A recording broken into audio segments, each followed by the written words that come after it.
창세기 29장 31절부터 35절의 말씀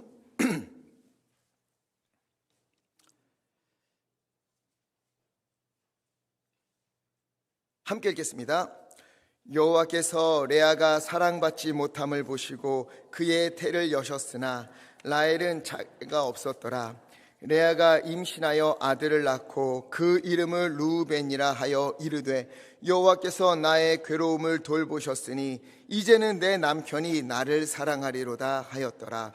그가 잠시 임신하여 아들을 낳고 이르되 여호와께서 내가 사랑받지 못함을 들으셨으므로 내게 이 아들도 주셨다 하고 그의 이름을 시몬이라 하였으며 그가 또 임신하여 아들을 낳고 이르되 내가 그에게 새 아들을 낳았으니 내 남편이 지금부터 나와 연합하리로다 하고 그의 이름을 레위라 하였으며 그가 또 임신하여 아들을 낳고 이르되 내가 이제는 여호와를 찬송하리로다 하고 이로 말미암아 그가 그의 이름을 유다라 하였고 그의 출산이 멈추었더라. 아멘. 믿음의 조상 아브라함, 그의 믿음이 다음 세대로 또 그 다음 세대로 이어지면 얼마나 좋았겠습니까? 온 집안이 믿음에 서고 화목하고 사랑을 나누면서 그렇게 살면 얼마나 좋았을까요? 그러나 안타깝게도 아브라함의 아들 이삭, 아브라함의 한참 후대도 아니에요. 아브라함의 아들 이삭, 이 이삭의 집부터 그러지가 않았습니다. 이삭을 비롯한 온 집안은, 온 가족은 자기 중심적인 삶을 살았어요.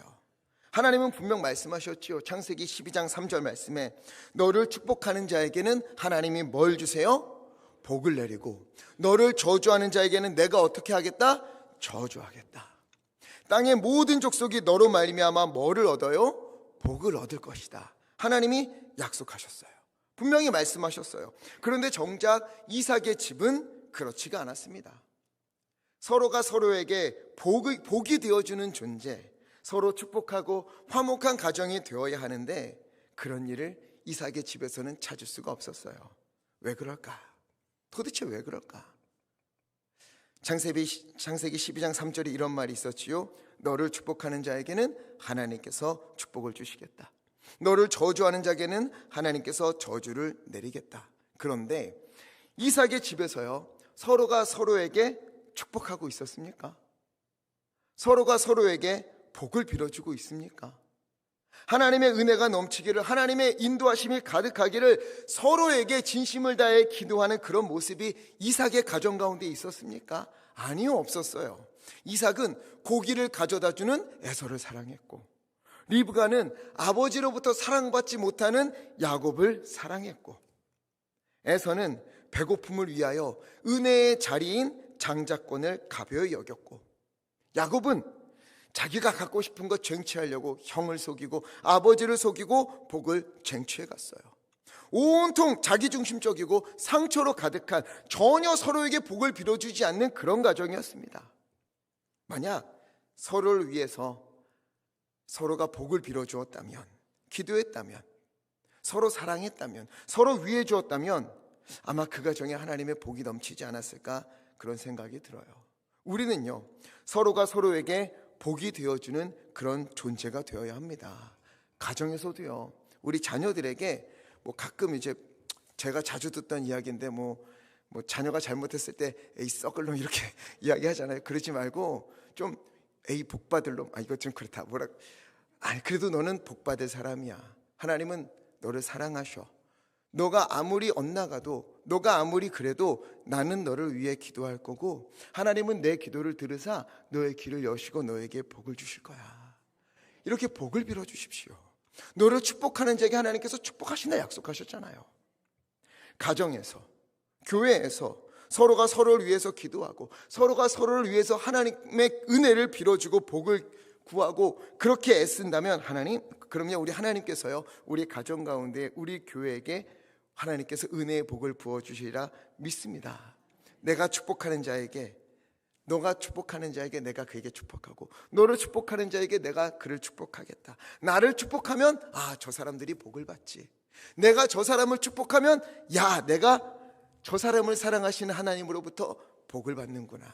이것을 믿고 날마다 우리의 입에 상처의 말이 아니라, 아픔의 말이 아니라 복의 말, 은혜의 말, 서로가 서로에게 하나님의 복을 빌어주는 기도가 넘쳐나기를 간절히 바랍니다.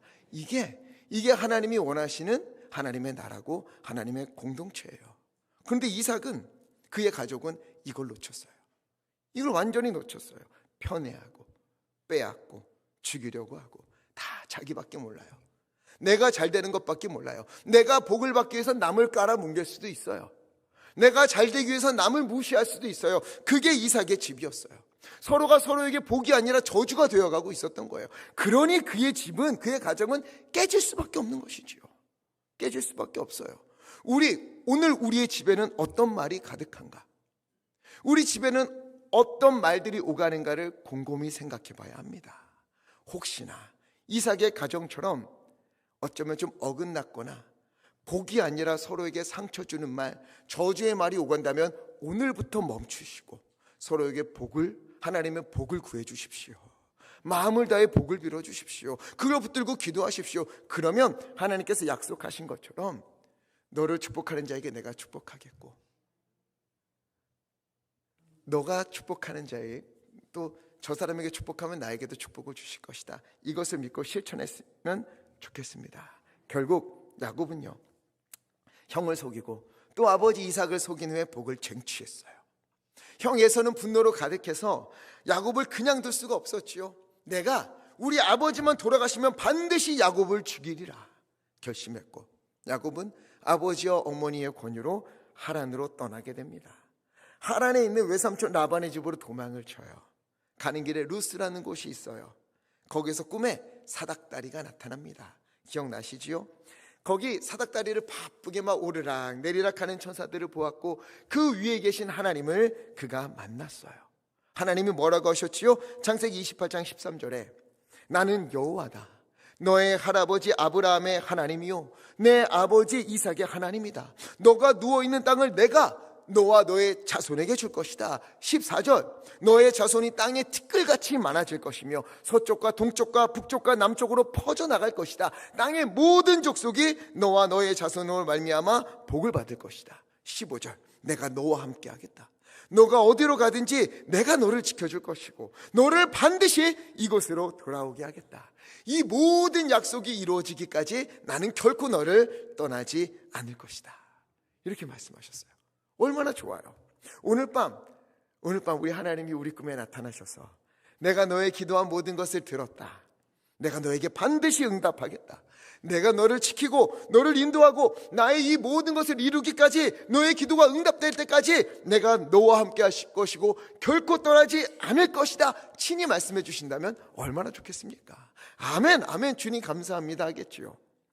야곱은 어떻게 했을까요? 16절에 야곱이 잠에 깨어 이르되 여호와께서 과연 여기 계시거늘 내가 알지 못하였도다. 멋진 고백이에요. 야곱, 지금 이곳은요 야곱이 도망치던 자리였어요. 집을 떠나 홀로 뜀박질해야만 하는 외로운 자리, 목숨이 위태위태한 자리였어요. 고생해서 장자권을 빼앗고 아버지로부터 축복받은 결과가 과연 고작 이것인가 마음이 무너지는 상황이었어요. 바로 그때 하나님이 야곱에게 찾아오셨잖아요. 야곱이 하나님을 만납니다. 하나님이 나와 함께 하시는구나. 내가 보지 못했을 뿐, 내가 알지 못했을 뿐 주님은 나와 함께 하시는구나. 야곱이 고백했어요. 야곱과 같이 광야의 인생길을 걸어가는 우리 인생들도요, 주님은 언제나 함께 하십니다. 인생의 무너진 자리, 한숨이 절로 내쉬어지는 자리, 내 힘으로는 도저히 어쩔 수 없구나 하는 바로 그곳에 하나님은 찾아오십니다. 특히 내 힘으로 안 될 때, 내 힘으로는 뭐 할 수 있는 게 없구나, 그때 찾아오셔서 주님이 말씀하세요. 내가 해줄게. 내가 힘이 되어줄게. 내가 지켜줄게. 그러니 염려 마. 대신 더 이상 너의 힘을 의지하지 말고 나를 믿어다오. 너의 힘을 붙들지 말고 사람 붙들지 말고 나를 믿어다오. 나를 의지해다오. 주님이 말씀하시는 거예요. 우리가 알지 못할 뿐, 우리가 보지 못할 뿐, 우리에게는요, 우리 앞에는요, 한 번도 끊어진 적이 없는, 한 번도 끊어지지 않은 하늘과 맞닿은 사닥다리가 우리 앞에는 놓여져 있습니다. 그 위로 천사들이 하나님과 또 우리를 이어가면서 열심히 오가고 있고요, 하나님은 우리의 작은 것 하나, 내쉬는 한숨까지도 놓치지 아니하시고 다 듣고 계십니다. 약속에 신실하신 하나님은 말씀하신 것처럼 모든 것을 이루기까지, 모든 것을 손으로 바꾸실 때까지 결코 우리를 떠나지 않으실 것입니다. 하나님은 우리와 함께 하십니다. 야곱이 이 고백을 할 때까지는 너무 좋았어요. 야곱이 변했구나. 그런데 그 즉시 어떻게 했지요? 하나님과 뭘 했어요? 협상을 합니다. 하나님이 하신 그 말씀을 지키시면, 나에게 이루어 주시면, 그러면 내가 하나님 믿겠습니다. 하나님 내게 그렇게 해주시면 그러면 내가 하나님 섬기겠습니다. 하나님 나 돌봐주시면, 나 여기까지 인도해 주시면, 다시 돌아오게 하시면 좋습니다. 하나님 그럼 내가 11조 드릴게요. 이랬잖아요. 하나님은 친히 오셔서 은혜를 베풀어 주시겠다 했어요. 야곱은 어떻게 해요? 그거 주시면 내가 믿어 드릴게요. 그거 해주시면 내가 성전 지어 드릴게요. 11조도 드릴게요. 협상을 합니다. 연약한 인간이지요. 야곱은 자기 자신이 조건 없이 누군가에게 뭘 베풀어 본 적이 없어서 은혜를 모르는 걸 수도 있어요. 은혜를 알 수가 없지요. 헤아릴 수가 없어요. 자기식으로 하나님을 이해한 겁니다. 줘야 받는다. 은혜를 주면 대가를 지불하겠다. 교만한 마음 먹었어요. 이로 인해 20년간 하나님은 야곱에게서 자취를 감추십니다. 그리고 야곱은 이때 하란으로 가게 되지요.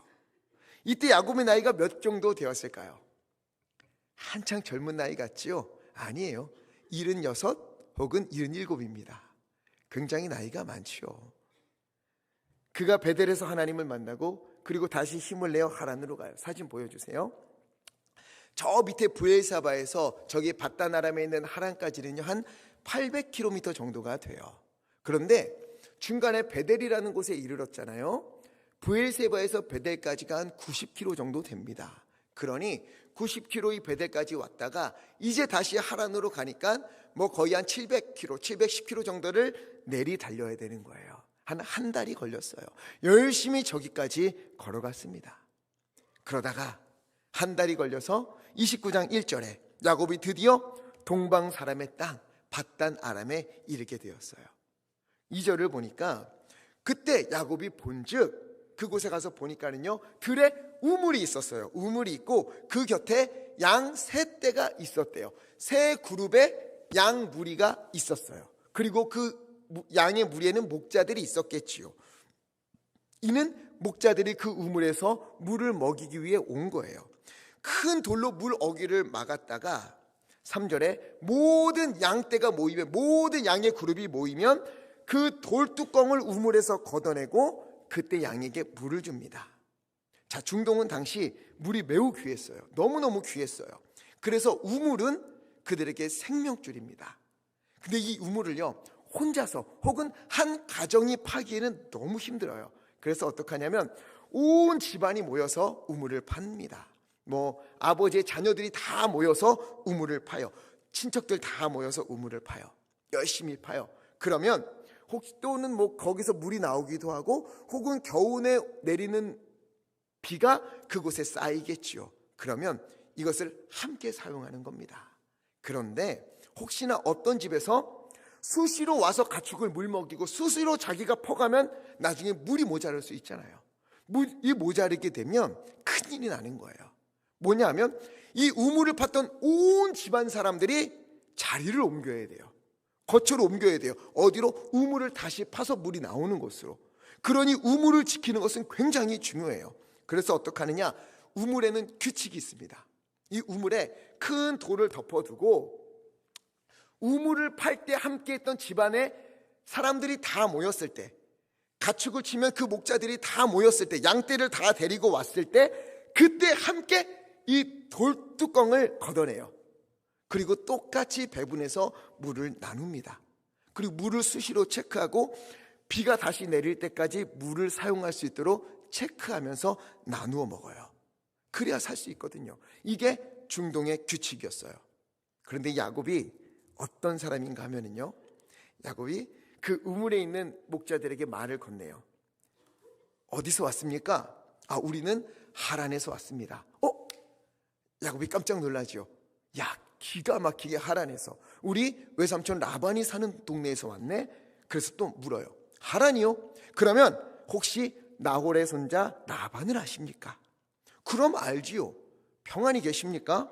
야곱에게는 너무도 중요한 질문이었어요. 왜?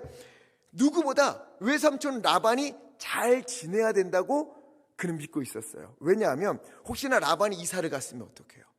혹은 또 무슨 일이 있어서 이곳에 없으면 어떡해요? 야곱은 갈 곳을 잃어버리는 거예요. 그래서 라반이 그곳에 잘 지내는지가 중요했어요. 라반은 평안하십니까? 평안히 잘 지내고 있습니다. 저기를 보십시오 하면서 손가락을 가리켜요. 보니까 저 멀리서 한 여인이 양을 치면서 옵니다. 저 여인이 바로 라반의 딸 라헬입니다. 이러는 거예요. 야곱은 안심이 되었어요. 그리고 마음이 급해집니다. 우리 7절, 29장 7절 함께 읽겠습니다. 시작. 야곱이 이르되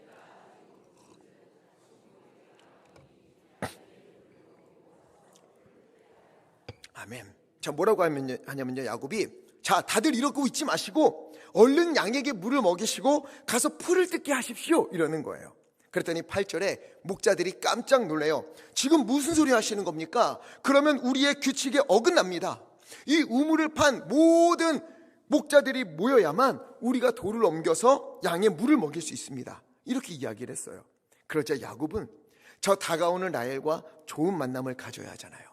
얼른 라헬과 만나서 그 라헬의 양들에게 물을 먹이고 얼른 외삼촌의 집으로 가서 자초지정을 얘기하고 도움을 받아야 돼요.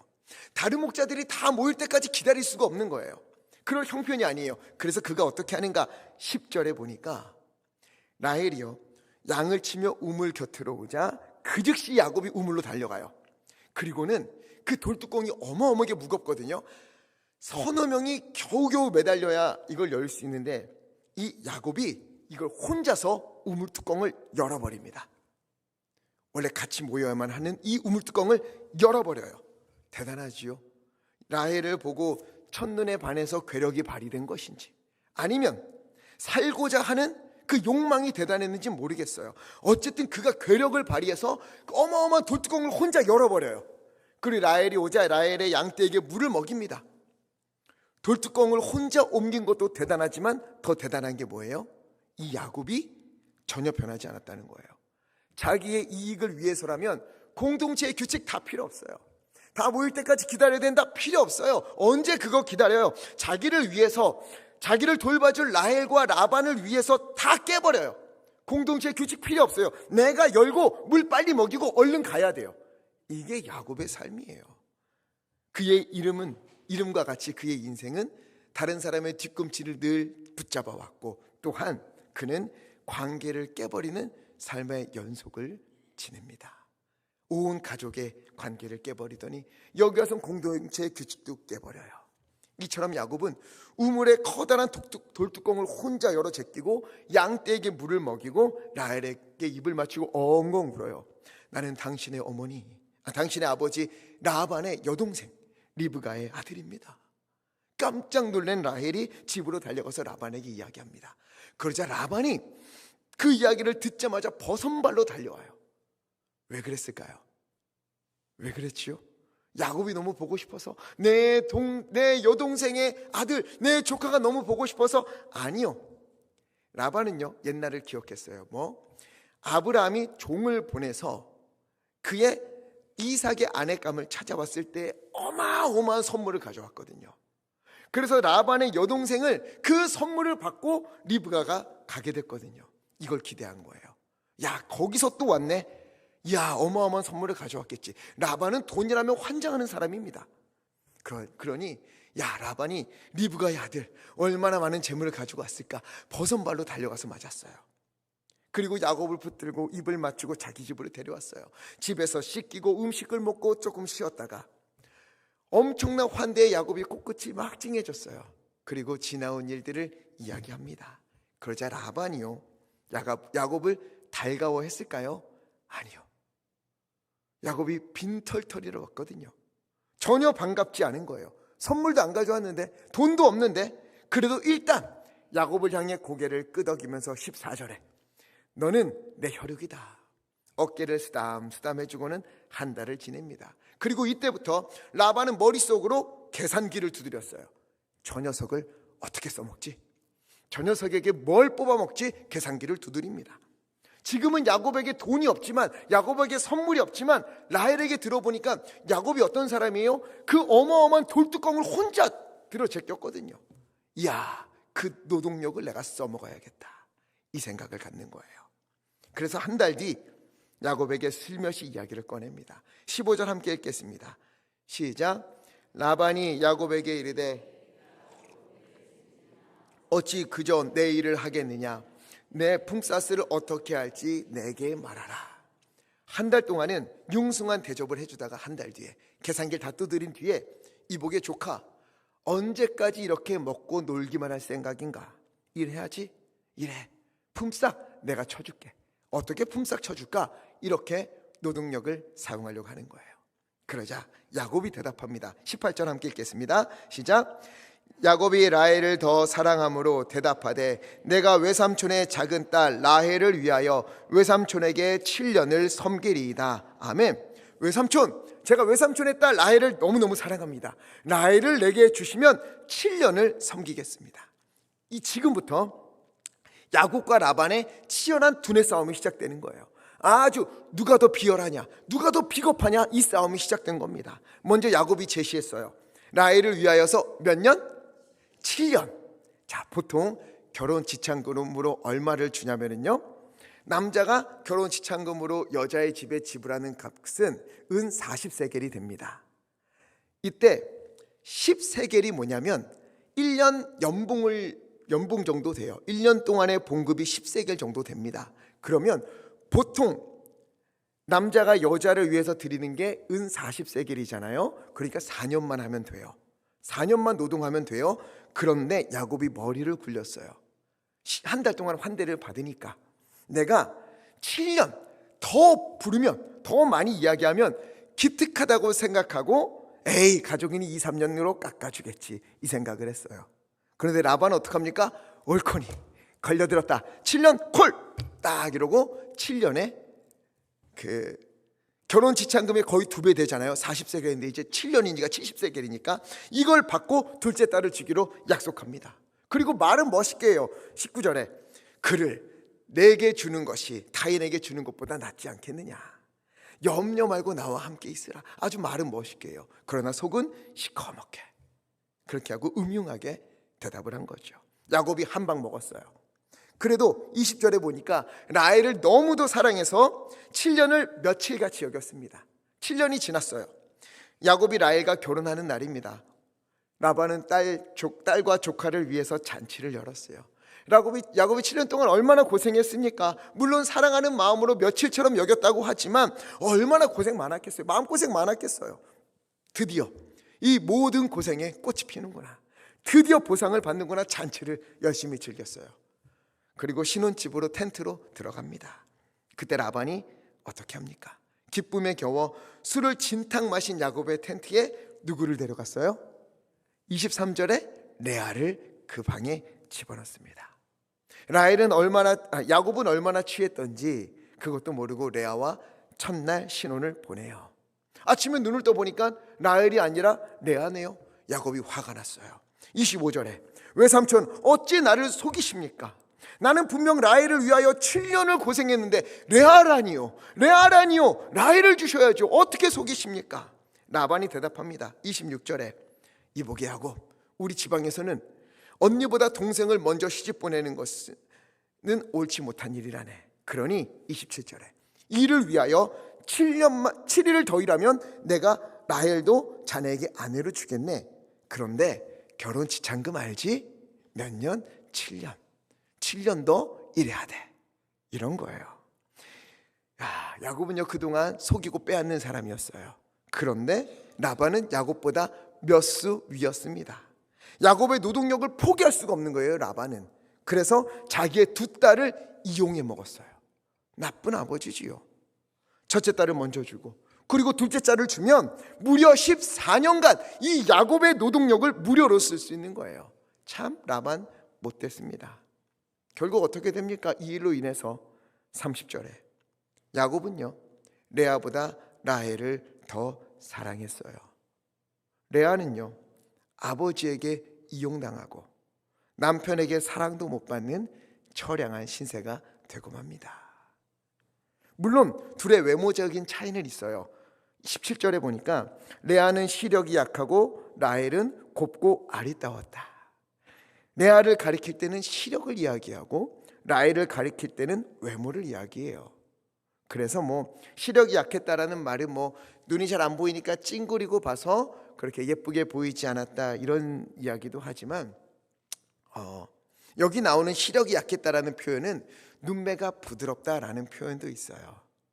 그래서 예전에 저는요 레아는 시력을 말하고 라헬은 외모를 말하니 레아는 못생겼고 라헬은 예뻤구나, 그래서 야곱이 라헬을 더 사랑했구나 이렇게 생각했는데 요즘은 아닐 수도 있겠다라는 생각이 들어요.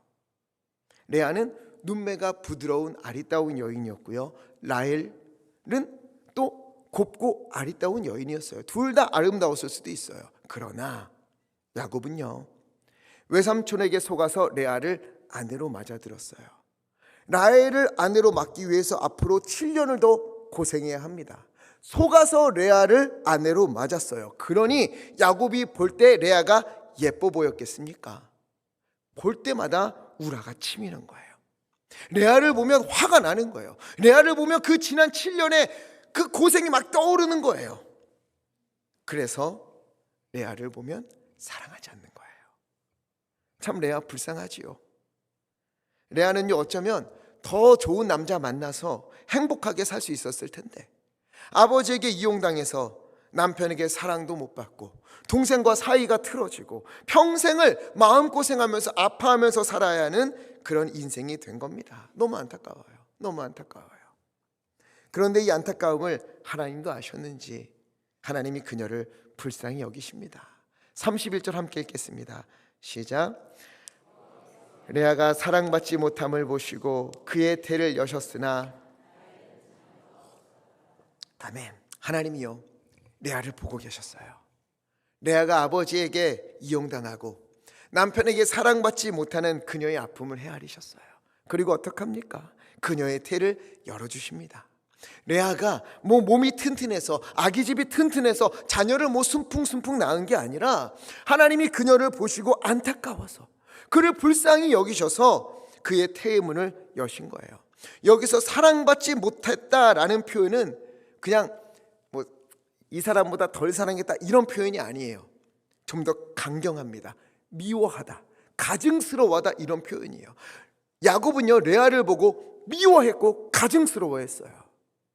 그러니 레아가 얼마나 상처가 많았겠습니까? 레아가 뭘 잘못했어요? 레아가 뭘 잘못했어요? 아버지가 하라니까 이렇게 해도 되는구나, 이야기가 됐나 보구나 하고 그 장막에 들어간 것뿐이에요. 근데 그녀의 인생은 평생 미움받고 평생 아픈 삶을 살아야 되는 거예요. 그런 아픔을 겪는 것을 보고 아들을 주십니다. 32절 함께 읽겠습니다. 시작. 레아가 임신하여 아들을 낳고 여호와께서 나의 괴로움을 보셨으니 이제는 내 남편이 나를 사랑하리로다 하였도다. 아멘. 그러자 레아가요 아들을 낳고 이름을 짓는데 이 이름들이 굉장히 가슴이 아픕니다. 이름마다 가슴이 저려와요. 첫째 아들을 낳고는 르우벤이다 이렇게 해요. 르우벤의 뜻은 보라 아들이다, 보라 아들이다. 지금 레아는요 아들을 낳았다는 사실이 기쁜 게 아니에요. 아들이 태어났다는 사실이 기쁜 게 아니라 하나님이 나의 괴로움을 돌보시고 내게 아들을 주셨으니 이제 내 남편이 나를 사랑하리로다. 이게 레아의 마음이에요. 레아는 사랑받고 싶었어요. 여전히 야곱만 바라보고 아들을 낳았으니 이제 좀 나를 돌아봤으면 좋겠는데, 그러나 야곱은 라헬만 바라보는 거예요. 여전히 또 아파요. 그러자 하나님이 레아를 위로하사 또 아들을 주셨어요. 33절 함께 읽겠습니다. 시작. 그가 다시 임신하여 아들을 낳고 이르되 내게 이 아들도 주셨다 하고 그의 이름을 시몬이라 하였으며, 둘째 아들을 낳고 이제 또 시몬이라 이름을 부릅니다. 시므온은 들으셨다 이런 뜻이에요. 내가 여전히 사랑받지 못함을, 남편에게 미움받고 가증스럽게 여김을 받고 이 상처로 얼룩진 삶을 주님께서 모두 들으시고, 나의 아픔의 소리, 내 탄식의 소리를 주님께서 들으시고 이 아들을 주셨다. 이제는 내가 두 아들을 낳았으니 내가 남편에게 사랑을 받으리라. 레아는 기대했어요. 그래도 여전히 야곱은 라헬만 사랑합니다. 정해진 날 외에는 레아를 찾지 않아요. 보지 않아요. 쳐다도 보지 않습니다. 하나님이 또 그녀를 보시고 태를 열어주셨어요. 34절 함께 읽겠습니다. 시작. 그가 또 임신하여 아들을 낳고 이르되 내 남편이 지금부터는 나와 연합하리로다 하고 그의 이름을 레위라 하였으며. 아멘. 셋째 아들을 낳고, 레위는 연합한다라는 뜻이에요. 이제 셋째 아들까지 낳았으니 남편이 마음을 나에게 줄 거야. 이제 나와 연합할 거야. 이제 나와 함께 할 거야. 이제 나를 가족으로 받아줄 거야. 이제 우리는 한 가족이 될 거야. 소원을 담아 레위라고 지었어요. 너무 안타깝지 않습니까? 레위의 삶이. 몇 년째 레아는 남편만 바라봐요. 르우벤, 보라 아들이다. 이제는 남편이 나를 사랑할 거야. 아니었지요. 둘째 아들을 낳고, 시므온, 하나님이 들으셨다. 내가 사랑받지 못함을, 나의 탄식을 주님이 들으시고 아들을 주셨다. 이 아들을 보시고 이제 이 아들을 보고 야곱이 나를 사랑해 주겠지. 그것도 아니었어요. 셋째 아들 레위, 셋째 아들까지 낳았으니 남편이 이제 나와 하나가 되어 주겠지. 나를 가족으로 받아들여 주겠지. 그래도 안 돼요. 그러다 결국 레아가 넷째 아들을 낳습니다. 그런데 이 넷째의 이름은 지금까지와 달라요. 35절 함께 읽겠습니다. 시작. 그가 또 임신하여 아들을 낳고 이르되 내가 이제는 여호와를 찬송하리로다 하고 이로 말미암아 그가 그의 이름을 유다라 하였고 그의 출산이 멈추었더라. 아멘. 이 말씀 띄워주세요. 아들을 낳고 어떻게 합니까? 내가 이제는 여호와를 찬송하리로다. 임신을 해도 아들을 낳아도 내 남편은, 야곱의 마음은 내게로 오지 않는구나. 하지만 이런 나를 돌보시고 이런 나를 불쌍히 여기시고 나를 만지셔서 나의 태를 여신 하나님, 내게 아들을 주시며 위로하신 하나님은 내가 결코 잊을 수가 없다. 그러면서 그 이름을 유다, 찬송하다, 찬송받는다, 이렇게 이름을 지어요. 레아가 아들을 낳으면서 기대했던 것은 남편의 마음이 자기에게로 돌아오는 거였어요. 사랑받고 싶었어요. 오직 야곱 이것밖에 없었어요. 그러던 중에 넷째를 낳을 때야 비로소 깨달은 거예요. 아, 내가 이렇게 남편을 바라보듯이 나를 바라보는 분이 계시는구나. 내가 남편의 마음을 얻고 싶어 하듯이 내 마음을 얻기를 원하시는 분이 있구나. 내가 남편에게 외면받음으로 내 마음이 찢어지듯이 나의 외면으로 인하여서 하나님의 마음도 찢어졌겠구나. 이제는 남편이 아니라 내가 여호와를 찬양하겠다. 이제는 내가 내 인생을 돌보시는 하나님을 바라보겠다. 이런 이름으로 유다다, 이렇게 넷째 이름을 지었습니다. 레위가 드디어 하나님을 보게 된 거예요. 그리고 놀랍게도 야곱이 사랑한 라헬이 아니라 레아의 자손 중에서도 레아가 드디어 하나님의 은혜를 깨닫고 찬송을 부르게 되었던 그 유다라는 아들을 통해서 다윗이, 그리고 예수님이 오시는 은혜가 그 가운데 임했던 거예요. 여러분, 레아를 살피시는 우리 주님이 오늘 우리의 하나님 되심을 믿으시기를 간절히 바랍니다. 야곱은요, 베델에서 하나님을 만났지만 그는 하나님과 협상하자고 덤벼들었어요. 자기 처지를 아직도 몰라요. 아직도 몸에 힘이 들어가 있어요. 아직 몸에 힘이 빠지지 않았어요. 여전히 자기 중심적인 생각에서 벗어나지 못했어요. 여전히 쟁취만 하려고 합니다. 그런데 어디든 뛰는 놈 위에 나는 놈이 있기 마련이지요. 그러나 우리는 누구를 믿어요? 위에 계신 하나님을 믿는 사람들입니다. 제 아무리 사람이 높이 뛴다 하여도, 제 아무리 높이 난다 하여도 우리 주님보다 더 높은 사람은 없습니다. 우리 주님보다 더 강한 사람은 없습니다. 하나님은요, 라반에게 이용당하고 야곱에게 미움받는 자기도 어찌할 수 없는 비참한 인생길에 놓인 레아를요 지켜보셨어요. 돌보셨어요. 그리고 그를 불쌍히 여기십니다. 그를 긍휼히 여기사 그녀에게 태의 문이 열리고 하나님의 은혜가 쏟아지게 되는 거예요. 물론 첫째, 둘째, 셋째까지 여전히 이 아들을 통해서 남편이 돌아오기만을 기다렸지만 넷째를 낳을 때, 유다를 낳을 때 비로소 은혜를 주신 하나님을 기억하고 찬송을 부릅니다. 그리고 그 은혜를 기억하고 찬송을 부르는 사건을 통해 하나님은 다윗과 메시아를 그 유다의 자손을 통해 보내주시는 은혜를 베풀어 주시는 거예요.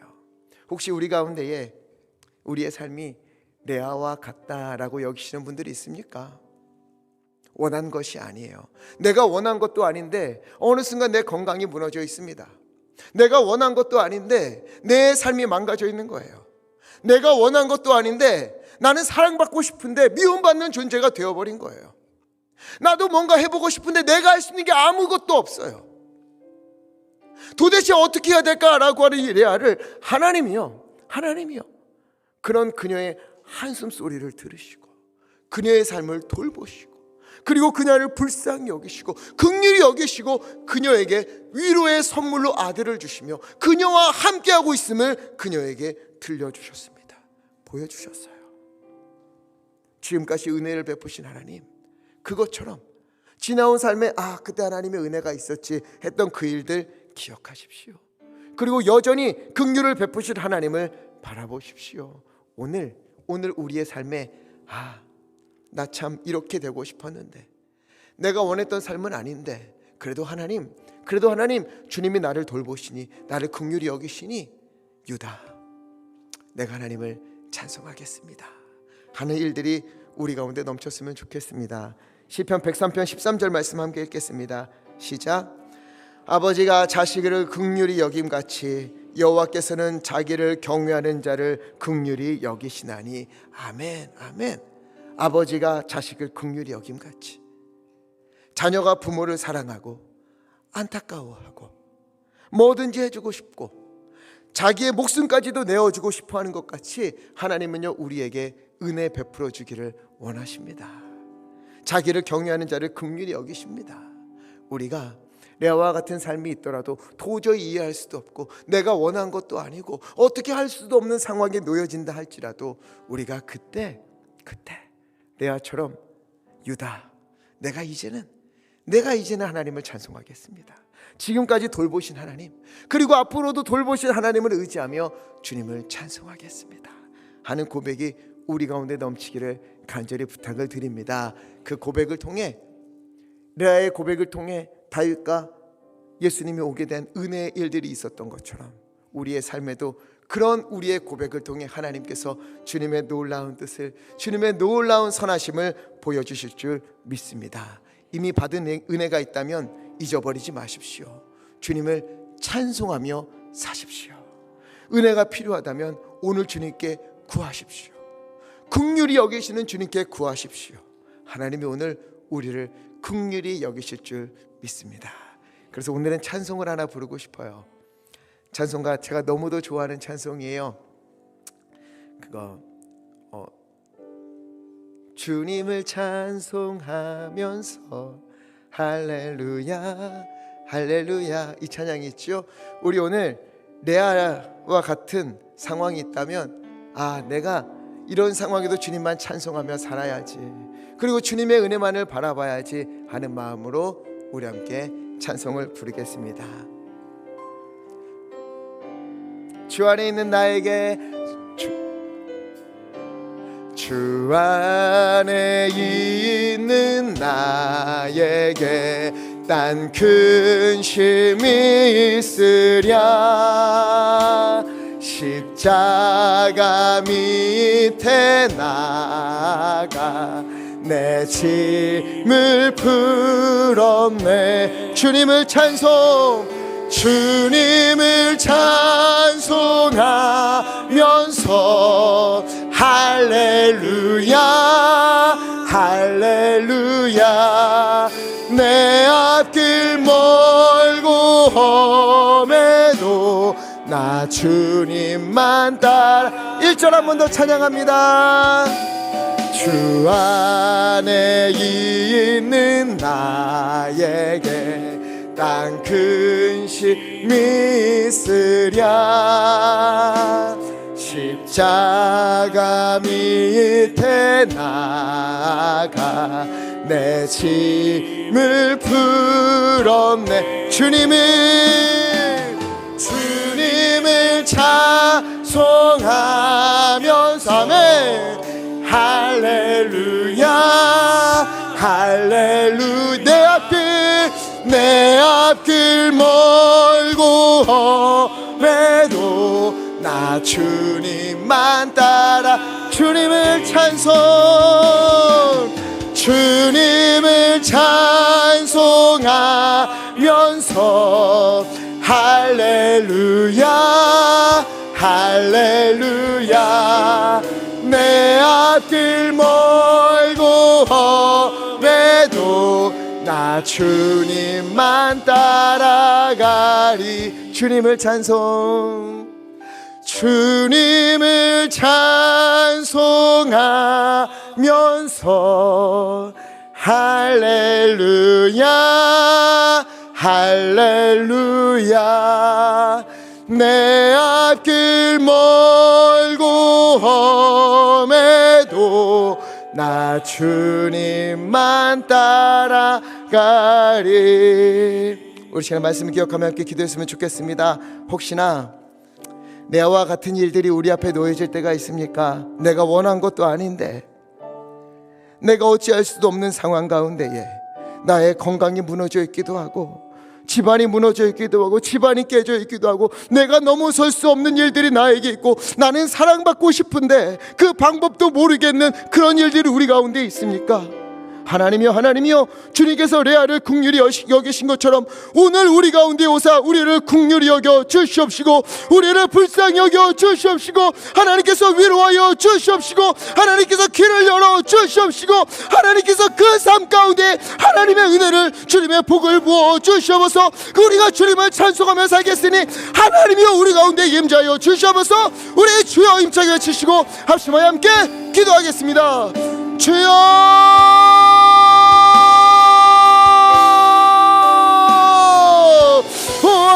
하나님 붙잡아주시고 하나님이 놓여 주시옵소서 하나님의 때로는 하나님이 우리의 삶에 레아와 같은 일들이 얼마나 많이 있는지 모릅니다. 하나님이여 내가 원한 것도 아닌데 내가 어쩔 수 있는 것도 아닌데 아버지 하나님이여 마음 막혀 있는 그 많은 일들 아버지 하나님 무너져 있는 일들 아버지 하나님이여 사랑받고 싶은데 사랑을 받을 수도 없는 일들 관계가 틀어진 일들 하나님의 모든 것 가운데에 아버지 하나님 이 시간 하나님의 주님 앞에 아버지 간절히 매달려옵나니 레아를 불쌍히 여기시고 레아를 긍휼히 여기시고 그 가운데 임자여 시고 하나님의 은혜를 베풀어 주신 것처럼 하나님 우리 성도님이나 닮아주님 찾아가 주시옵소서 아버지 역사하여 주시옵시고 아버지 하나님께서 치유하여 주시옵시고 아버지께서 만져주시옵시고 아버지가 길을 열어주시옵소서 하나님의 위로와 하나님의 놀라운 은혜를 맛보게 하여 주시옵시고 그 가운데 하나님이여 내가 이제는 주님을 찬송하겠다는 다짐이 일어나 하나님이여 주님을 찬송하며 살아가는 삶이 될 수 있도록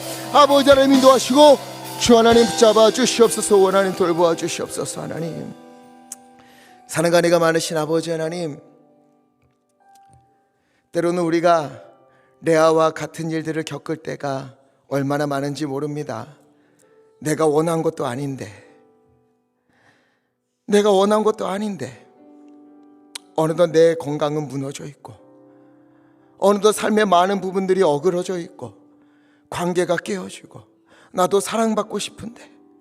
나도 사랑받고 싶은데 어떻게 해야 될지도 모르겠는 아무리 노력해도 그것을 극복해낼 수 없는 일들이 우리 앞에 놓여질 때가 얼마나 많은지 모릅니다. 하나님이여 레아를 불쌍히 여기사 그를 긍휼히 여기사 그에게 은혜를 베풀어 주신 것처럼 하나님이 오늘 우리를 향하여서 우리 성도인들 향하여서 주여 주님의 눈을 향하여 들어 주시옵시고 아버지 하나님 그 신음소리를 주님께서 들어 주시옵시고 아버지 하나님께서 임자여 주시사 하나님 우리 성도님들 주 하나님 치유하여 주시옵시고 회복시켜 주시옵시고 고쳐 주시옵시고 길을 열어 주시옵시고 하나님의 주님의 은혜로 충만한 삶을 살아가도록 아버지 인도하여 주시옵소서. 하나님이여 주님께서는 우리에게 말씀하시지 않았습니까? 내가 너에게 복을 주기를 원합니다.